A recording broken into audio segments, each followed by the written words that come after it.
everyone, it's Sandy, and today I am doing my November wrap-up. I am very excited to talk about all these books that I read because I actually read more than 3 books, and a majority of these books I really enjoyed. So for the past 2 months since school started, I've been reading about 2-3 books a month, and I hated that. In November, I decided to make more of an effort to read more because I really do miss it, and there were so many books that I wanted to read, and I ended up reading about 7.5 books, which is awesome. In October, I started Night Film by Marisha Pessl. I was about 50% through when October ended, and then I finished the remaining 50% in the first week of November. This book follows a journalist who is investigating the suicide of the daughter of a famous cult horror film director. This book is told in mixed media. It has that very interesting, creepy, and mysterious vibe to it. Along with this journalist, there are 2 other people that basically joins his team, and they're investigating the suicide together. I really liked the group dynamic of those 3 main characters because they're very different from one another. They come from different backgrounds. They all have different ages and different personalities. I really like the inclusion of mixed media, but I wish there was more use of it. I feel like there could have been a lot of different times where the author could have inserted some sort of mixed media, but there wasn't anything. This book is also over 550 pages, and at times it did feel a little bit slow and long, and I was just waiting for something to happen. I also thought the ending felt pretty underwhelming, especially compared to the rest of the book, because the rest was really good, but then the ending was just like, oh, so that's it? I was just expecting something like really mind-blowing and shocking, but overall I still think it's a really good book, and I would give it a 4 out of 5 stars. The next book that I read is Heartless by Marissa Meyer. This is Marissa Meyer's newest release. This is an Alice in Wonderland prequel following Catherine before she became the Queen of Hearts. I really love Marissa Meyer's writing in this book. It just made it a really fun and easy read, and I was definitely super excited going into the story. There was so much hype surrounding it, and there was a lot of anticipation. This was one of my most anticipated releases of 2016. Once I got about halfway through, I just felt like I wasn't as excited about the story anymore. It felt like the story wasn't going anywhere. You know that by the end of the story, Catherine will become the Queen of Hearts, but like reading most of it, it just felt like nothing was going to happen, if that makes sense. I don't know, that may just be me. My least favorite thing about this book was the romance. It just felt completely like insta-love, and I did not like it. Catherine meets Jess, who is the king's joker, at this ball, and I felt like they had no chemistry whatsoever. I can definitely see Catherine and Jess being attracted to one another, but I just didn't see any sort of sparks flying between them. I do like the characters individually, but together, not so much. I felt like I just focused on a lot of my negative thoughts on this book, but on a positive note, I do really love the hobby that Kath has. She loves to bake, and Marissa Meyer does a wonderful job writing about that, because every time I read something about Kath baking some sort of dessert, it would just leave me craving something sweet, and it was just really nice seeing the main character really passionate about something she loves. I ended up giving this book a 3.75, maybe a 3.5. Although I did have a lot of problems with it, I did enjoy it overall. It's a fun read, and I really liked how it ended. I really liked the last line of the story. Readers know what to expect when the story ends, and I kind of want more. I just want to see more of Kath as the Queen of Hearts. I don't know if that will ever happen because this book is a standalone. Also, I went to a Marissa Meyer book signing earlier in November, and I vlogged that experience. I vlogged a big portion of the event itself, and if you're interested in watching that, I will leave a link down below. There may or may not be a giveaway of a signed copy of Heartless, so I don't know. If you want to know more, you should probably watch that video.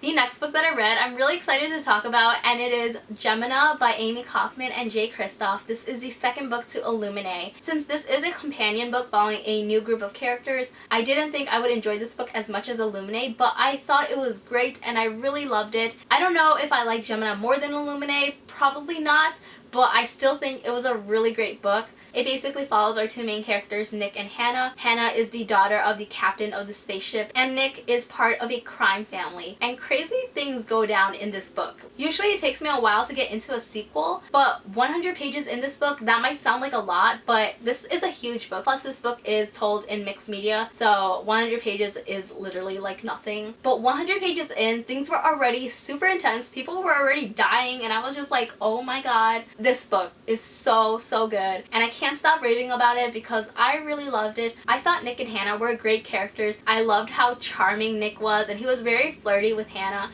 and Hannah's really kick-ass. Seeing all the cool things that Hannah was able to do just blew me away. If you have not read Illuminate, please check it out. And if you have read Illuminate and you haven't read Gemena yet, please read this because you will not be disappointed. At least I hope so. There were so many action-packed scenes along with plot twists that left me flipping page after page, and I just did not want to put this book down. So I don't have too many negative things to say about this book, but there was a lot of like science towards the end, and that confused me a bit. I think I got the overall gist of it, but it was pretty confusing at first. And also, I don't know if it's just me, but I always have a hard time picturing the setting of a book, so it was hard for me to get a feel and imagine what the spaceship actually looks like. And even though I really love the fight scenes, it's hard for me to picture how the characters are moving around. Whenever there's a fight scene and the characters are doing a specific move, I just can't picture that, and I'll just picture them doing something really cool that's not exactly what they're doing, if that makes sense. As you can tell from what I've said about this book, it was a great sequel, and I would give it a 5 out of 5 stars.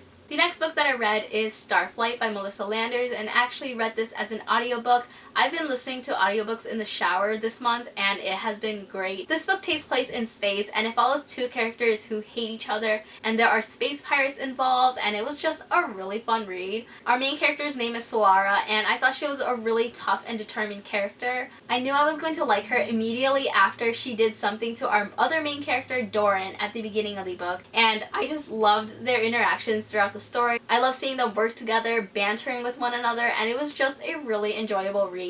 I definitely laughed a few times listening to their conversations because they were just so funny, and they're very witty and sassy with one another. For what I didn't like about this book is that although I liked all the characters, I really wasn't attached to any of them, except for the two main characters, of course, but there were a bunch of other side characters, and I liked them, but I didn't really care about them. I wish there was a bit more character development as well. These two characters hated each other at the beginning of the book, and I really liked how their relationship developed. They did talk about their issues with one another, and I really liked that they actually talked this out, but I feel like once they were actually together, it was just too easy, if that makes sense. I ended up giving this book a 4 out of 5 stars. It was a really enjoyable and fun read, and I would definitely recommend this book if you're in the mood to reading something that takes place in space. The next book that I read is The Sun Is Also a Star by Nicola Yoon. This book follows Natasha and Daniel. They both live in New York, and Natasha's family is actually being deported back to Jamaica, and Daniel is on his way to do a college interview. They both encounter each other on the streets. They end up spending the rest of the day together while Natasha is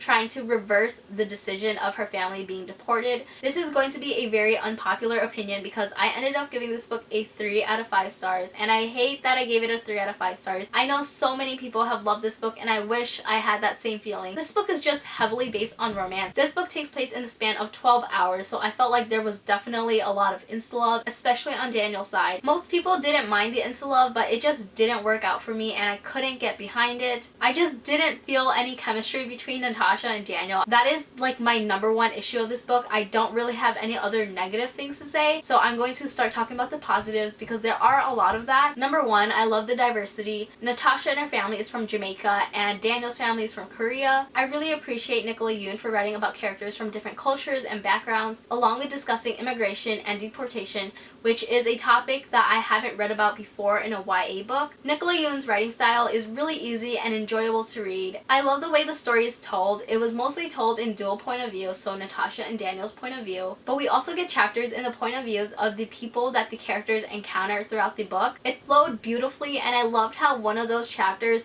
was brought back full circle at the end of the story. I found myself relating a lot to Daniel and his family throughout the book. Although I'm not Korean, my parents did immigrate to the US from Vietnam, and there were certain expectations that Daniel's parents had of him that my parents have of me, and so at times I really felt connected to Daniel's character. Despite my low rating of a 3 out of 5 stars for this book, 3 out of 5 is not a super low rating, but like for this book I think it's low because so many people love it. I still definitely recommend this book. The next book that I finished is This Savage Song by Victoria Schwab, and I also listened to this book as an audiobook. This book takes place in a world where violence breeds monsters. There are 3 types of monsters in this world, and our main character that's a monster is a Sunai, and Sunais feed off souls, and the way that they feed off souls is through music, which is a really interesting concept. I don't know if I like zoned out at this part, but I still don't really understand how monsters are created. If you could leave me a comment about that down below, that would be very helpful. I know that violence is related to how monsters are created, but I don't really understand how exactly. Like,